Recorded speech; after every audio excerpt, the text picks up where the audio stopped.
you for watching. We are coming to you from the post-apocalyptic hellscape of Los Angeles.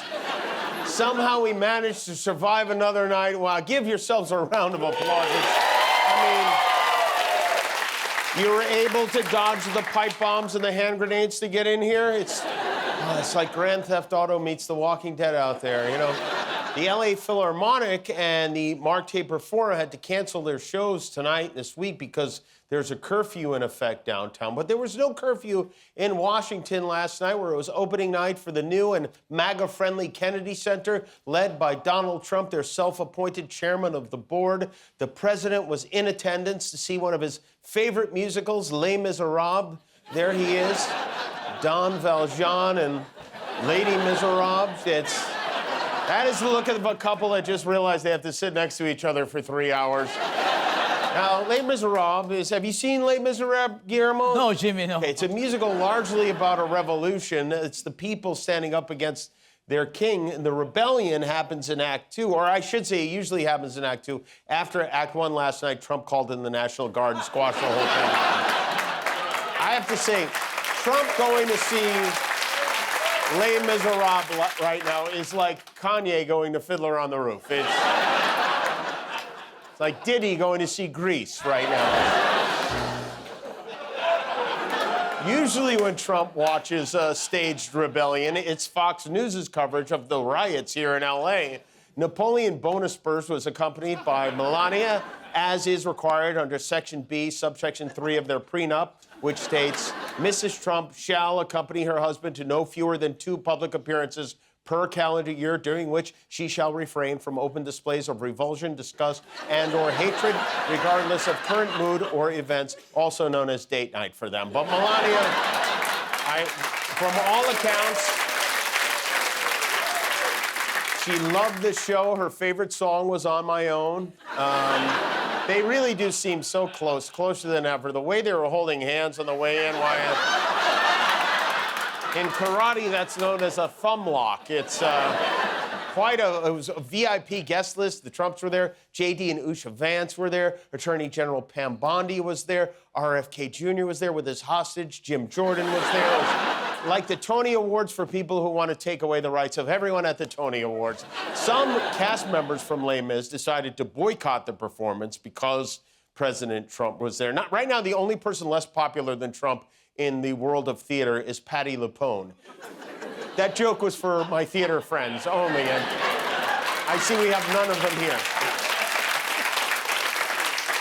Isn't it weird? It's so weird that they had this is what the president is focused on. I feel like he's just so desperate to walk a red carpet again. You know, nowadays, the only time he gets to do that is when Don Jr. gets a bloody nose.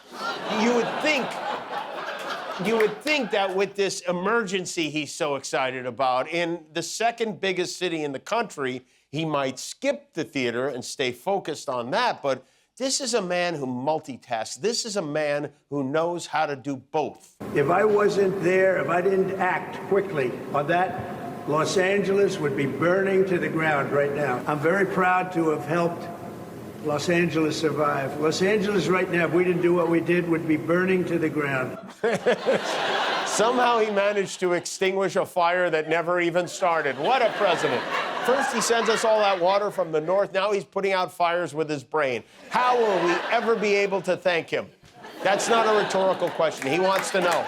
He would like to know how we're going to thank him. In fact, this morning he wrote, Los Angeles was safe and sound for the last 2 nights. Without the military, LA would be a crime scene like we haven't seen in years. Governor Gavin Newsom has totally lost control. He should be saying thank you for saving his ass. He's right. There were no fires. There was no violence. No one got mauled by a bear. No one was attacked by a velociraptor. All thanks to the strong and decisive leadership of Donald J. Trump. You know, our announcer Lou went downtown today, where all hell isn't breaking loose, and this is what he saw there. Hey, it's Lou Wilson. I'm down here at the heart of the LA protests. To my right, we got about 50 to 60 protesters all out here chanting and singing together, holding up signs, enjoying the honks of drivers by. Incredibly calm, incredibly peaceful, just people together exercising their First Amendment right and their desire for justice. To my left, we have an extreme display of military force. We have members of the National Guard and the LAPD who are armed and ready to dispense protesters, be it with rubber bullets or tear gas, a number of military vehicles, and soon 700 Marines. Though I'll tell you, the general vibe I get from them is boredom and a sense of what are we doing here? And then, of course, we've also got about 10, 15 news outlets all here not filming anything and instead running these same kind of 3 images of burning Waymos from this weekend. So this is America, baby. We're doing it. Happy 4th of July. Somebody give me some ribs. Thank you for filing that report. And by the way, I like your camo balaclava. That's a nice touch. You know, I was ready just in case. Yeah, just in case. On a scale of, let's say, Roblox to Fallout, how dangerous did it feel there? Capital R, Roblox. Roblox, okay, all right. Thank you. That's Lou Wilson, our Action News reporter. It's actually funny if you think about it. The same people who were trying to convince us that January 6th was just a group of concerned patriots on a sightseeing tour are screaming about a bunch of pedestrians carrying little dogs around in their purses, waving flags. The 700 Marines Trump mobilized to control the already completely in-control protests just finished their hand-to-hand combat training. They say they will be deployed sometime in the next 2 days, depending on traffic. So we'll see. You know, there are anti-ICE protests popping up all around the country now. There's a big one scheduled for Saturday called No Kings. I really hope that doesn't put a damper on Trump's big birthday parade. Trump has been doing everything he can to get us to forget about the fact that Elon outed him on the Epstein list last week. Yesterday, he sat for a very friendly interview with the host of Podforce One. And just when you think you know everything there is to know about this guy, he comes out with something like this. Did you ever play an instrument? I played, like, for very short periods of time, the flute. Would you believe that? Did you like it? I had flute lessons. It's the first person that's ever asked me that crazy question. Yeah, I had flute. Can you believe it? I could have been a flutist. What? Well, you still can be. Resign. I will buy you a flute. You can be a flutist. You can be the most famous flutist. You could be like Lizzo. Instead of blaming Biden all the time, you could blame it on the Jews. What do you think? Could you imagine him playing the flute? I feel like I'd have the same reaction to seeing a gorilla use a curling iron. I guess that explains why he's always doing this with his lips. You know, that is a bombshell. There's an alternate reality out there where there are no Marines in LA and an orchestra in New York has a racist flutist. And then the conversation turned to his kids. Why are they all so, I guess, well-adjusted? And Well, they had a very good look. And they enjoy you. Just very good kids. And they're smart, but they're very smart. they're quite down to earth, aren't they? Yeah, but they were born smart. Right. And sometimes you have children, you love them just as much, but they're not particularly smart. A lot of people have that. Yeah. Ooh, he really had to bite his tongue not to say Eric there, right? I mean, he's good restraint. He's getting better. Do you think John Jr.'s got a future in politics? Do you think he might run for president? I don't know. I mean, I don't know. It's like, I think all of them probably have a future in politics, frankly. And Don is very good guy. He's an outdoorsman. Eric has done a fantastic job. Barron is great. He's very tall and good.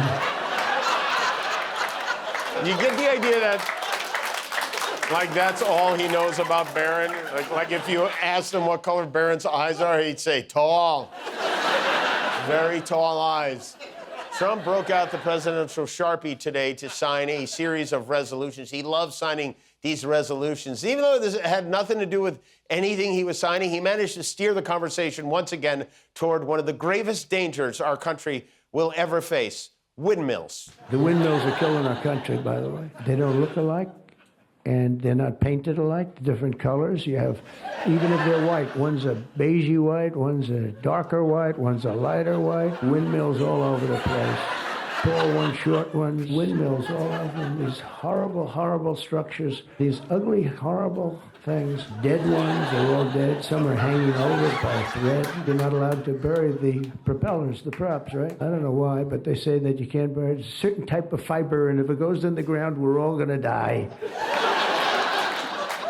He should have been a flutist, you know? He should have played the flute. Donald Quixote droning on about windmills again.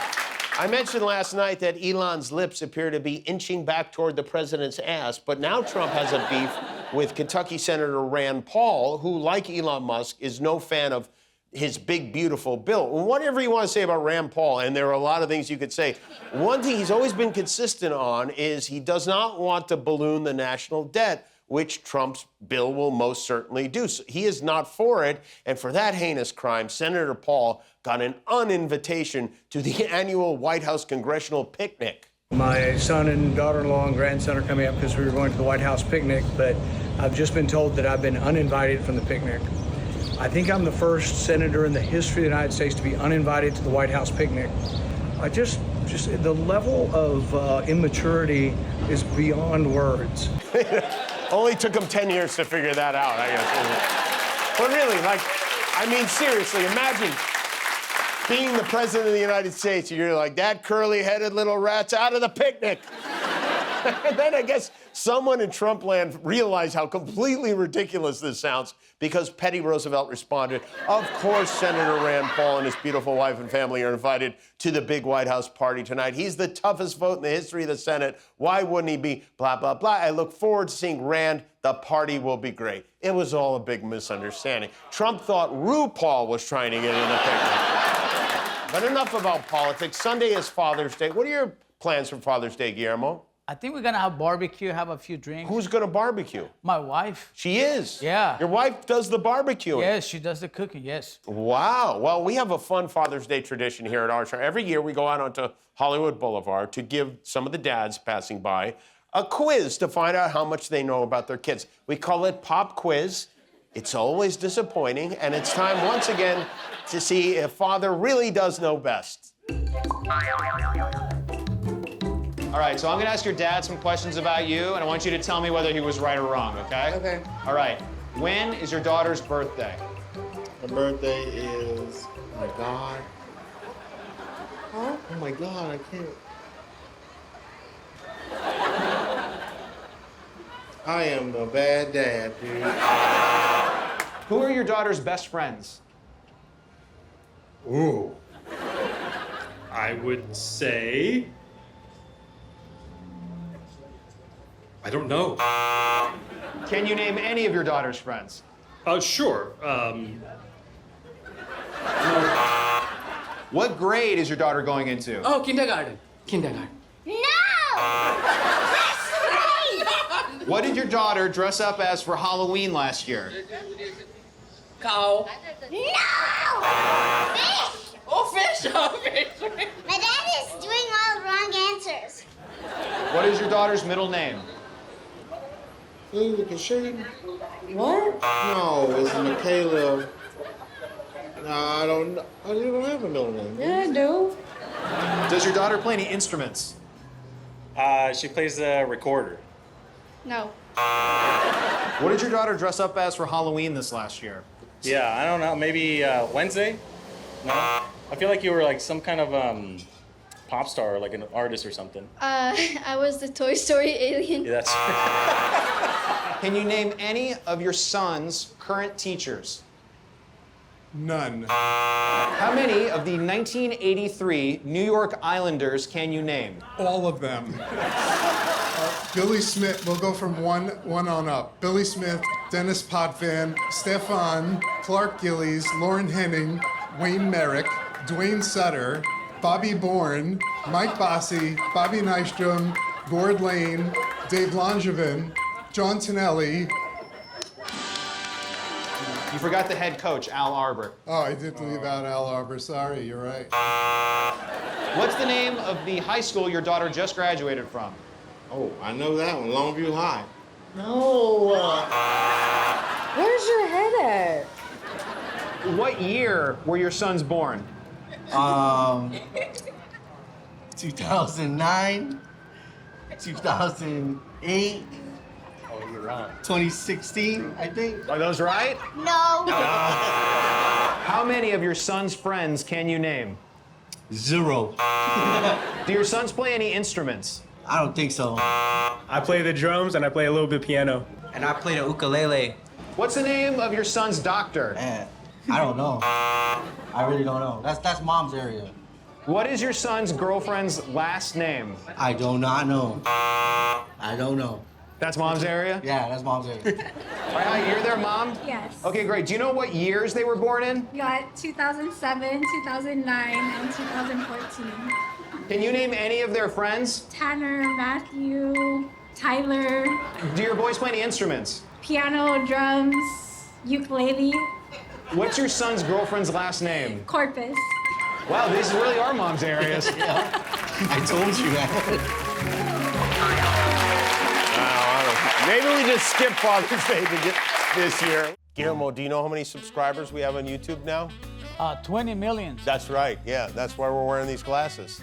Thanks for being a subscriber. If you're not, help us get to 20,000,001.